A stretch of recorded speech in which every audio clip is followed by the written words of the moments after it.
Hello, everyone. Welcome to this week's Between the Chalk Lines weekly wrap up. If you didn't catch last week's interview with Kash Shaikh, the president and CEO of Baseball United, the league that's making waves in South Asia and Middle East, please click on the link below. I'll be or on the bubble to the side if you're watching YouTube. It'll be right there, so you can watch the interview with Kash Shaikh and myself. But we're going back to the weekly wrap up, and this week was a very slow week. Just so you know, there weren't a ton of moves made, but there were some moves made. I think some rosters are kind of being finalized for teams, as spring training is only a few weeks away. Catchers and pitchers are reporting in just over 2 weeks for all teams, most teams except for LA Dodgers and San Diego Padres, as they do have to play in Asia. They're playing in Korea. So their timeline is a little bit different than the rest of the league's timeline. And then I believe first games for um, spring training in Arizona and Florida are at the end of February and beginning of March. So end of February, beginning of March are when the first few games are starting, and you'll probably be seeing a lot of minor league players who got invites, or guys that got minor league deals that have invites to spring training will be playing in those games while the rest of the players are starting to get warmed up and whatnot. So to begin this week, Aroldis Chapman, the Cuban Missile, is going to the Pirates. Pittsburgh. He got 1 year, $10.5 million. He's moving from Texas to Pittsburgh, so we'll see how that goes for Chapman. He's been a solid guy throughout the most his career, and I would say that the Yankees that he was on in 2017, which we'll actually be moving on to that story after this, they had a chance to win the World Series that year. Which I mean by moving on is the fact that 36-year-old and 2017 World Series champion Colin McHugh, starting pitcher slash relief pitcher, uh, is retiring from baseball after about 11 seasons in different teams throughout the minors and majors. Started out with the Mets, moved on to the Rockies, and then on to the Astros, Rays, and finally the Braves, where he's finishing his career. He did not reach the 10 years required of service time, so he will not be Hall of Fame eligible, which we will be going back and talking about the Hall of Fame at the end of this episode. So good luck, Colin McHugh, and good luck in retirement. I hope that you're happy and you are a World Series champion, according to Major League Baseball. So, moving on to the next deal. The Dodgers and starting pitcher James Paxton have come to agreement on a 1 year deal worth $11 million with two different bonuses. A $1 million opening day roster bonus if he is on their opening day roster, and $1 million worth of performance incentives. So that deal can be worth up to $13 million. And this deal does possibly put them up past the competitive balance tax threshold against the Mets. If you're looking at Dodgers and Mets payroll, the Dodgers might be paying more in taxes than the Mets will be in 2024. For all those fans that are upset about deferred payment and such, it's just the way that, the CBT or all that has been, created and worded and whatnot. It's just the way it works. But for the Nationals, in first baseman slash outfielder Joey Gallo, the Nationals were looking for a little bit of balance in outfield. All of their outfield, I believe, are right-handed hitters, so they added left-handed hitter Joey Gallo to a one-year deal worth $5 million, with $1 million in performance incentives. Gallo is the epitome of the three true outcomes: home run, an out, or a walk. He doesn't hit for average. Look up his baseball reference page. You're seeing an average of 197 over his career. He hits 197 under the Mendoza line. So they are paying for power and paying for a lefty who can sit there and balance out the outfield and play a little bit of first base. So that is the Nationals and Gallo deal. Speaking of first base, Rhys Hoskins and the Brewers came to a 2-year, $34 million deal. I think Hoskins played his cards the best that he could have. $34 million for a guy who's had some injury issues and was not really consistent as far as, defense and offense. $34 million is pretty good in 2 years, and he has the choice. He has an opt-out after 2024.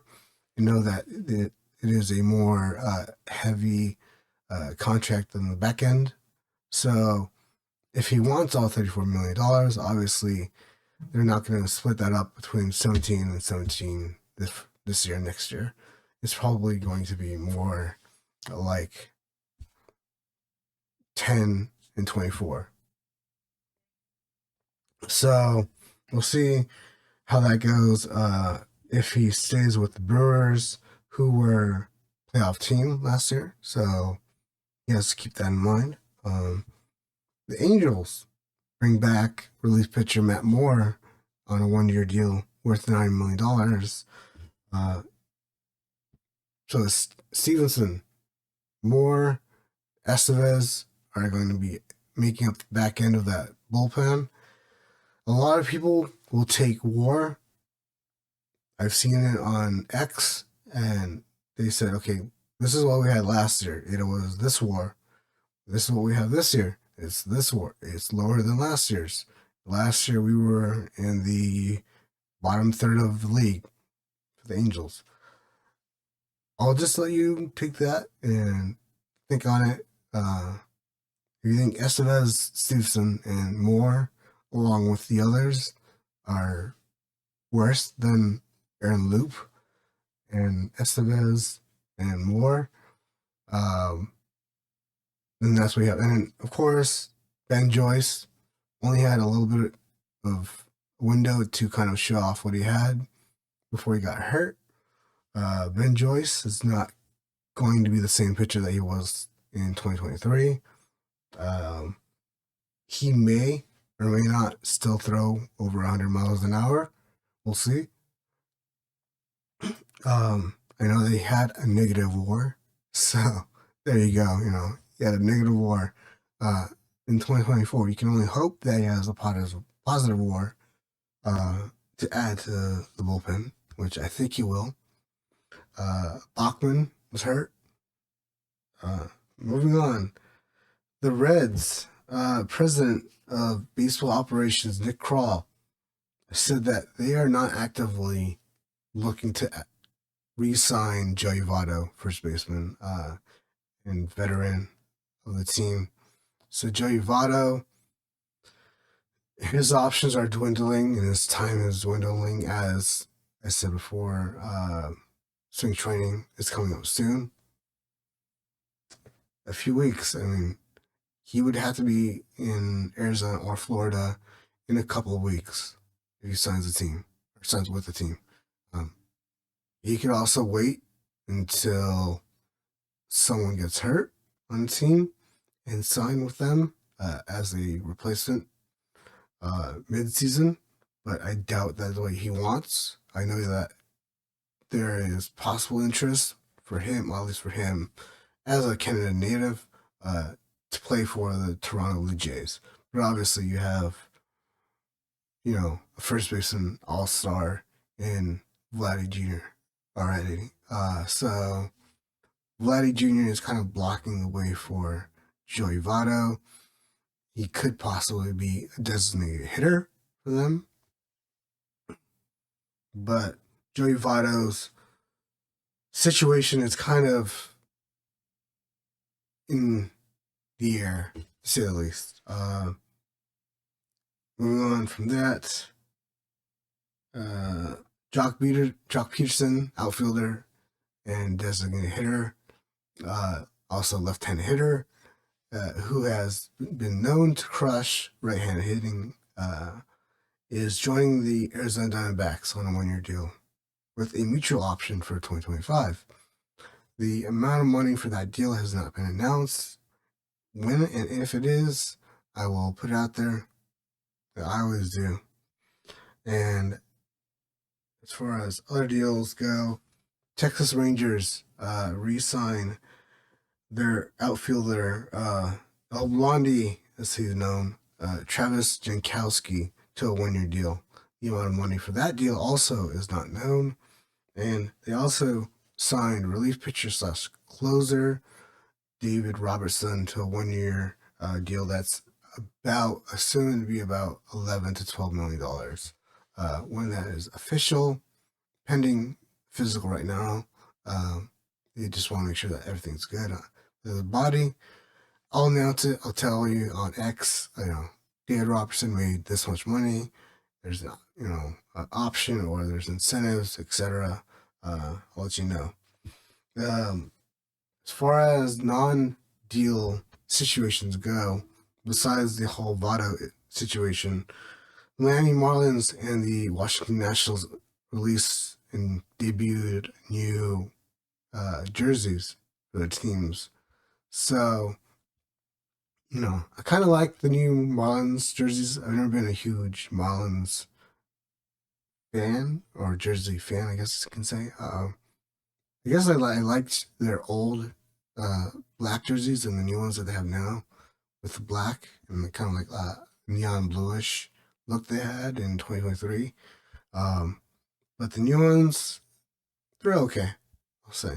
And I have to say, I feel the same about the Washington Nationals jerseys, especially the one that just says Washington across the jersey. It's just a step up above the 2023 World Baseball Classic Great Britain jerseys, which looked like they were made in Microsoft Paint. So those are my feelings and thoughts on the jerseys for Marlins and Nationals.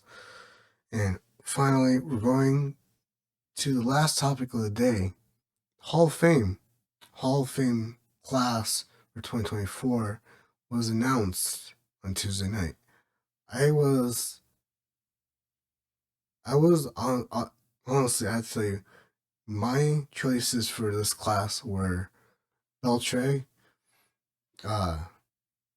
Wagner. Those were my top two that had to get in somehow. Helton was one of the guys on, the edge there, because Helton, he's got some crazy numbers. If you look at his numbers matched up with other first basemen throughout the history of baseball, which is about 150 years of baseball now, it's crazy. More than 150 years, but I know a lot of people give Helton trouble because of the whole Coors Field thing. They're going to give Nolan Arenado, who is one of the best defensive third basemen ever to play the game, trouble because he played in Coors Field for about half of his career and then played the rest of it in St. Louis with the Cardinals. And he's not done.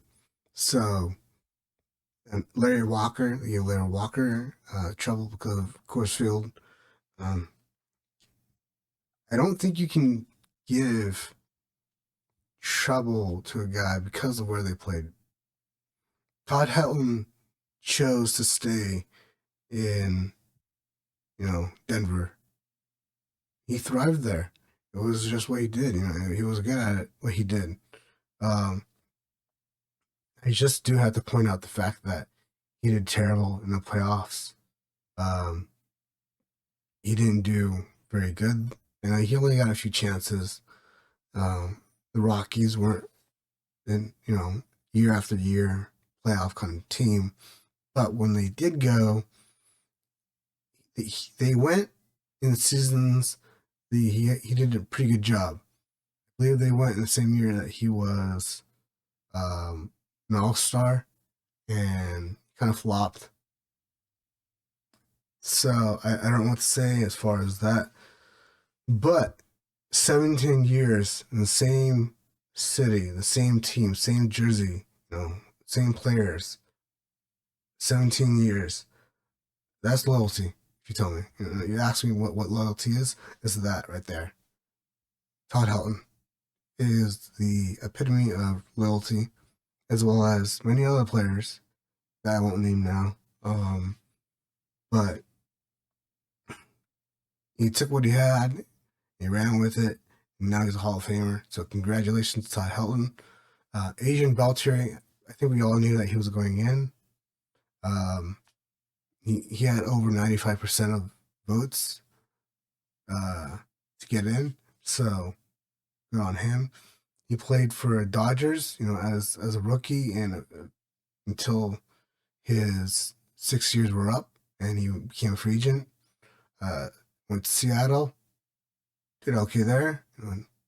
Went to Texas, almost went to Anaheim. He was almost an Angel, but Arte Moreno and Scott Boras and Adrian Beltre could not come to an agreement on a deal. So he went to their division rivals, the Texan Rangers.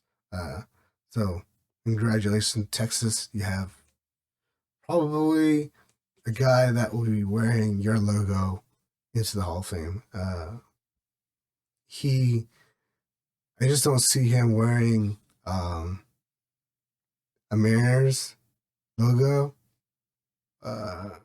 He played, I think, about 5 or 6 years there, but he played longer in Texas. So I think he'll wear a Texas Rangers logo going into the Hall of Fame. Todd Helton obviously only one team his whole career, so he'll be going in as the Rockies. And Joe Mauer, finally, first ballot. I don't agree with the fact that he was the first ballot Hall of Famer, but I do agree on the fact that he is probably a Hall of Fame player.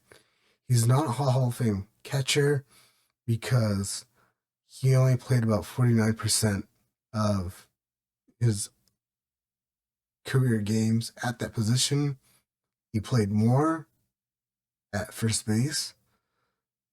Most websites, most people, look at his baseball card, whatever, or talk to a writer, talk to a media head that's on TV. They're gonna tell you that he's a catcher. He was a baseball player. Joe Mauer was just a baseball player through and through. Again, another guy that was a one team for his entire career.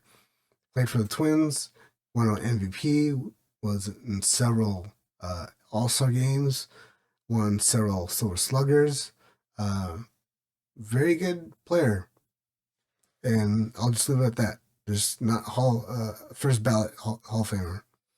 I don't think, if Todd Helton had to wait 6 ballots, I don't think that Joe Mauer should have been on the first ballot. Adrian Beltre, 100% first ballot player. Played third base the entirety of his career, except for a few games. That's just how it is. That's how it played out. And the voters, mind you, they effed Billy Wagner. Excuse my language, but just they effed Billy Wagner, closer, fantastic closer. Just didn't win the playoffs. Didn't do great there. His team obviously was in National League for the most part. most of his career as an Astro before the Astros moved to the American League West. Um, but he was an amazing closer, and he was always right. He was no Mariano Rivera, definitely not a Mariano Rivera kind of closer, but he was very good, and that's what they needed him to do, was to be very good. And he's only got one more chance next year with a lot of good players coming up. Ichiro, CC Sabathia, and several others. I think those two that I named right there are probably worthy of being first ballot Hall of Famers. And then you have Billy Wagner. You know, what do? Do you make CC wait? Um, I just know that in the next few years, there's a lot of players that are eligible to be Hall of Fame um, players, and they're probably going to have to fight with a lot of other really, really good players. Um, and you'll see a lot of people end up in the Hall of Really Good. Joe Mauer was on that edge of Hall of Really Good. He only got in the Hall of Fame by 4 votes. Billy Wagner missed it by 5 votes. So that's it for this week's Weekly Whacker wrap up. Thank you for joining me every week, you listeners and watchers. Between the Chalk Lines, this is your host, Randy Nuñez. And good night. Have a good weekend. I'll see you next week.